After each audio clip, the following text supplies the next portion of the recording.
Disinformasi adalah area analisis lain yang telah ditangani oleh beberapa instansi. Analisis harus diberikan akses ke semua kasus terkait informasi. Jika analisis dibatasi, kualitas dan jenis intelijen diperoleh akan kurang. Komunikasi secara konsisten disebut sebagai kunci nomor 1 untuk kecerdasan yang sukses. Membatasi seorang analisis pada dasarnya adalah sama dengan menyensor dia. Bekerja secara proaktif dan berbagi informasi adalah jawaban untuk mengatasi insiden di masa depan dan memerangi masalah yang mengancam keamanan dalam negeri di seluruh dunia. Era modern terorisme memiliki masa lalu yang relatif singkat, namun begitu menghancurkan. Pemerintah federal telah melakukan inisiatif terhadap terorisme sejak setidaknya tahun 1972. Pada tahun 1985, Presiden Ronald Reagan memberikan pidato tentang terorisme di Chicago. Dia mencatat bahwa jika tidak ada reaksi terhadap terorisme, maka terorisme itu akan menyebar seperti kanker. Seperti yang dipelajari di dunia pasca tragedi 9/11 atau 9/11, FBI dan CIA mengumpulkan intelijen mendalam pada banyak kelompok, tapi dilarang oleh undang-undang untuk menukarnya.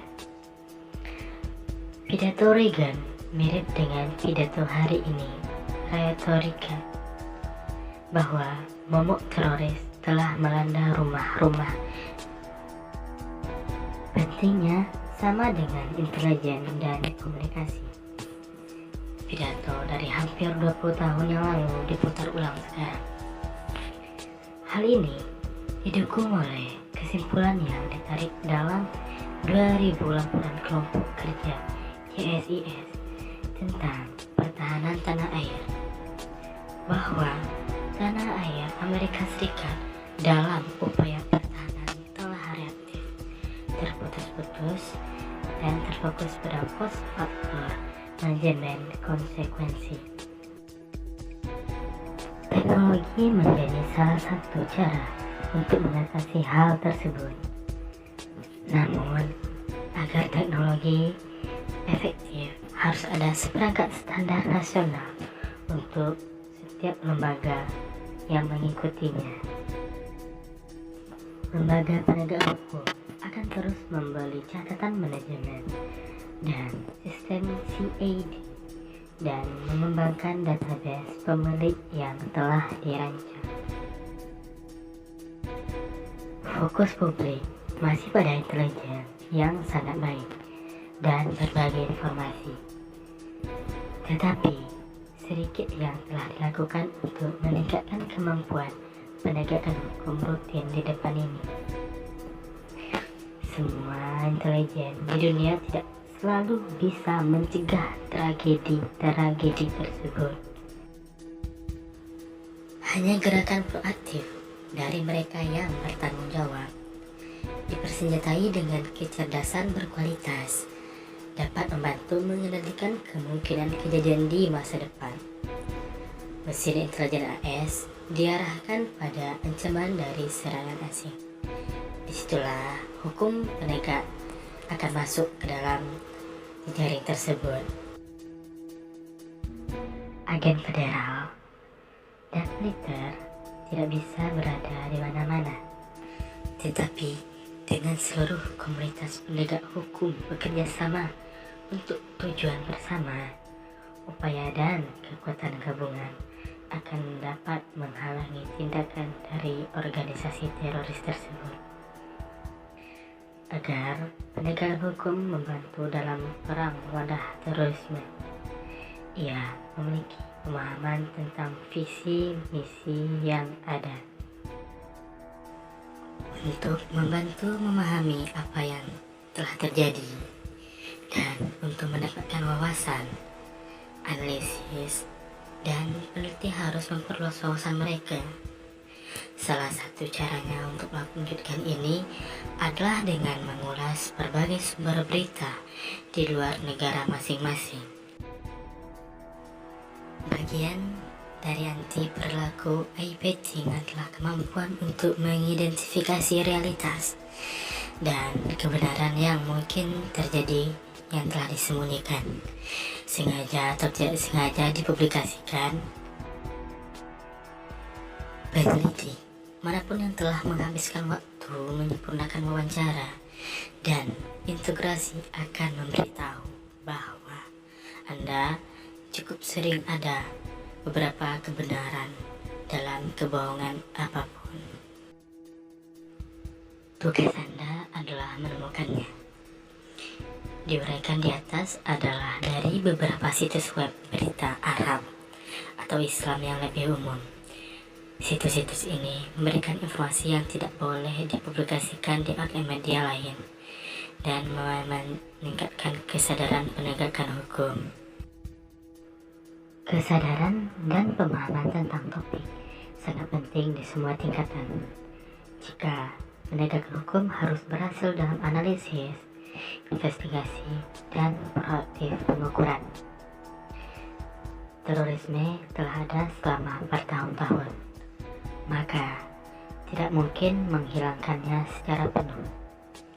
Tetapi melalui hukum yang komprehensif dan menyeluruh, upaya penegakannya dapat dikendalikan. Kunci keberhasilan usaha adalah mempertahankan kesadaran tentang isu-isu saat ini, memiliki pemahaman mendasar topik yang sedang dihadapi, mengidentifikasi dan memanfaatkan kelemahan, serta mampu mengantisipasi pola perilaku. Semua yang disebutkan di atas pada akhirnya akan membantu mencegah peristiwa bencana di masa depan dan memainkan peran penting dalam perang terorisme. Langkah-langkah lainnya seperti belajar dan pelatihan di tempat kerja, menilik skenario, serta membantu aparat pada berbagai skenario potensial. Namun, satu hal yang cenderung hilang adalah proses kecerdasan. Skenario dan bagian pekerjaan yang sangat baik dalam mengidentifikasi kelemahan, kebutuhan peralatan, dan upaya kolaboratif antar lembaga, tetapi sebagian besar dirancang untuk menanggapi, bereaksi, dan pulih. Pelajaran yang dipetik tidak boleh kosong dari informasi, proses pembentukan, dan kecerdasan yang ada. Insiden dan peristiwa terkait teroris atau lainnya tidak terjadi di ruang hampa. Jejak dan indikator yang ditinggalkan oleh orang dan benda yang ada di sekitarnya. Dengan menggunakan basis data bersama dengan pengumpulan informasi dan intelijensi yang berkelanjutan, kelompok teroris dapat ditemukan, dinilai, dilacak, dan kegiatan mereka di masa depan akan dapat diprediksi. Mencari dan membangun teka-teki dengan variabel SKAAM bisa membantu dalam menemukan jejak terkait teroris. Anda harus berani menemukan variabel pra-insiden daripada menganalisis peristiwa masa lalu. Keberhasilan dan kemenangan dalam perang melawan terorisme akan dicapai dengan bekerja sama dan analisis serta kecerdasan yang memungkinkan ada di sana.